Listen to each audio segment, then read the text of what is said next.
肚皮饱，眼皮松。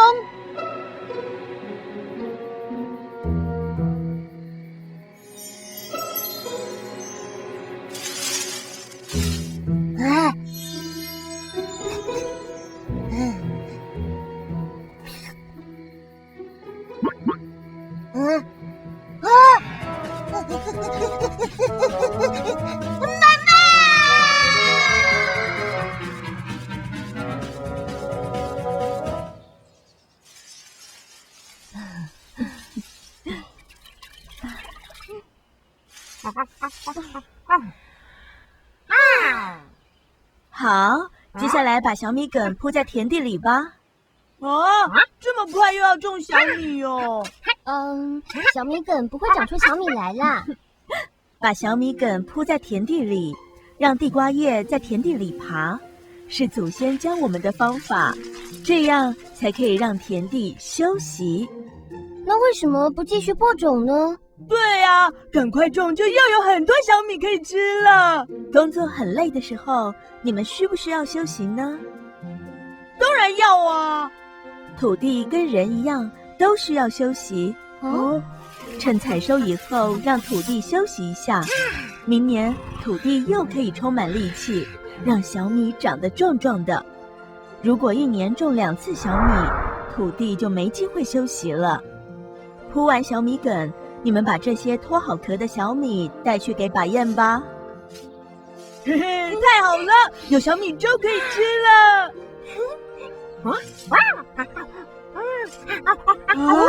奶奶怎么不在啊？奶奶今天怪怪的，好像要去山里找什么，一早就不见了。奶奶，你去找买卖，一起来吃小米粥吧，她一定饿坏了。OK。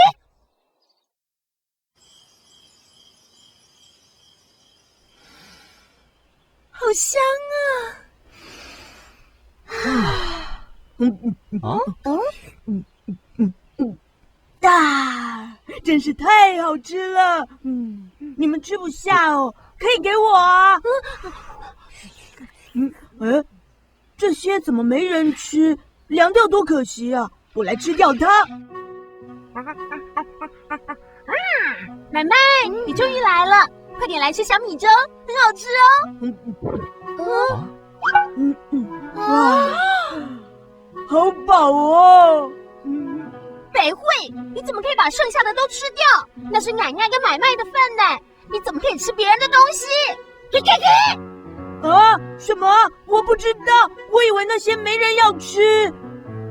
奶奶别难过，北惠不是故意的。奶奶，你还要我还别的东西？我刚刚只有喝掉小米粥啊。北惠，你该不会一直拿人家的东西吃吧？我哪有？你不要乱讲。买卖，你说说看，到底还发生了什么事？妈妈，你说那天晚上你很开心的在森林里吃蜂蜜，竟然有人抢走你的蜂蜜。本来你看不清楚是谁。是我？怎么可能？奶奶，你会不会是在做梦啊？妈奶奶，这中间一定有什么误会，你再仔细想想，那天还发生过什么事？买卖想从我的手中抢回蜂蜜。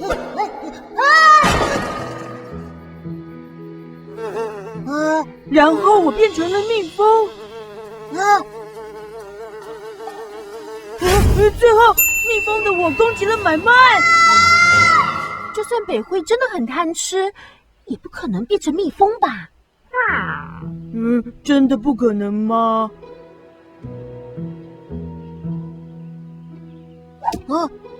妈妈，你说，在北惠抢你的蜂蜜之前，你们在一起吃东西？突然好想睡哦。你们那时候吃饱了，就好想睡觉。我们坐着休息一下吧。好。还记得那时风好凉快，好舒服。然后买卖就睡着了。你果然是在做梦，这次误会大了。我就说吧。对嘛，我哪有抢走你的蜂蜜？我连碰都没碰到。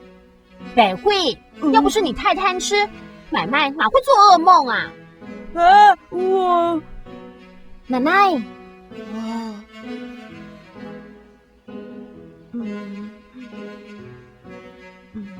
买卖，我知道错了，我不该这么贪吃。不行，我一定要好好道歉。是怎么把汤放进包包的？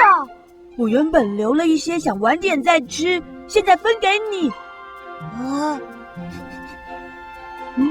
还有啊！我们一起吃吧，好吃的食物跟朋友一起吃，会变成2倍好吃。对了，法燕，为什么吃饱以后会很快就想睡觉了呢？这主要是因为我们吃饱的时候，吃到肚子里的食物会经由酵素被分解成单糖和氨基酸等化合物。血液中单糖越多，血糖浓度就会上升。这时，胰脏就会分泌胰岛素来调控血糖的浓度。胰岛素可以帮助酵素把单糖转化成肝糖，储存在肝脏里备用，让血糖浓度恢复正常。除此之外，胰岛素会引导氨基酸中的色氨酸进入大脑。大脑利用色氨酸制造血清素，血清素又转化成褪黑激素，而褪黑激素会让人想睡觉，所以我们吃饱以后才会觉得很困。如果胃里面食物太多，胃酸不够，使得胃酸无法和食物充分均匀混合，那食物就无法完全消化哦。当这些没有完全消化的食物直接进入肠子，会造成身体的负担，那就很容易影响健康了。不管食物再怎么好吃，都不要暴饮暴食，这样对肠胃也比较好哦。我懂了，就像小米田也需要休息一样，胃也需要休息。而且吃太饱，睡着还会不小心做梦，误会朋友，对不对啊，奶奶？咦，看来他们会做好梦呢。